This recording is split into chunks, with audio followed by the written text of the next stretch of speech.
Aujourd'hui, Charles Daillot est accueilli à La Glorieuse.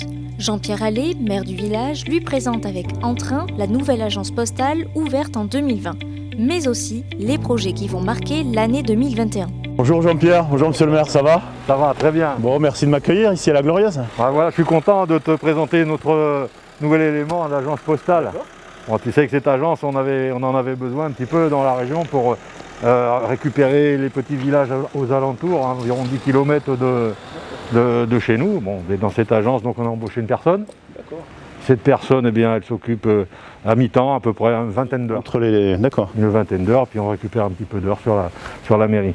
Mais dans cette agence, tu fais à peu près tout ce que tu fais dans une poste classique. D'accord. Le colis, l'argent, les timbres, les lettres, voilà, un petit peu tout. Bon. Et ça a l'air de fonctionner parfaitement.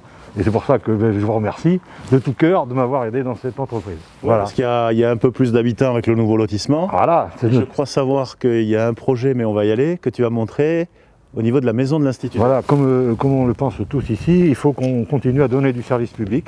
Bon, la Poste en est un. On a créé un lotissement 100 personnes environ qui vont arriver.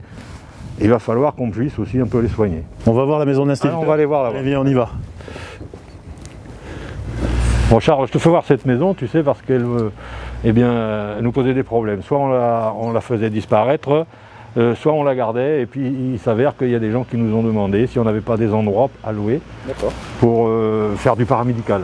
Non, donc si tu veux, à l'intérieur on a tout cassé.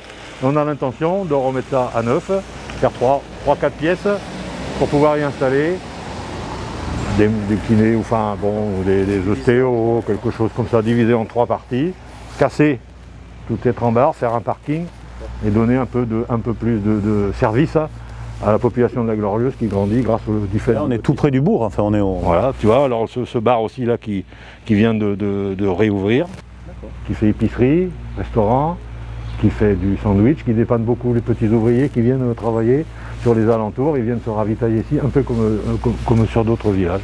Voilà encore le gros projet de la commune. Pour 2021. Pour 2021. C'est un projet qui va aussi, on va travailler en régie. C'est-à-dire que lorsqu'il y aura du mauvais temps, tout ça, c'est les employés qui viendront travailler dedans, faire les habillages et tout ça. Et le reste, on confie le gros œuvre à quelques artisans de la commune qui, grâce à des tarifs un peu, qui ont envie de pousser aussi avec nous sur la commune, et bien voilà, ils sont les bienvenus. Et voilà ce que je voulais te dire sur cette maison. Très bien. Monsieur Allais en témoigne, le maintien des services publics dans les communes rurales est un enjeu important. Cet enjeu, notre territoire le relève chaque jour et il continuera d'être au cœur de nos ambitions pour l'année à venir et celle d'après.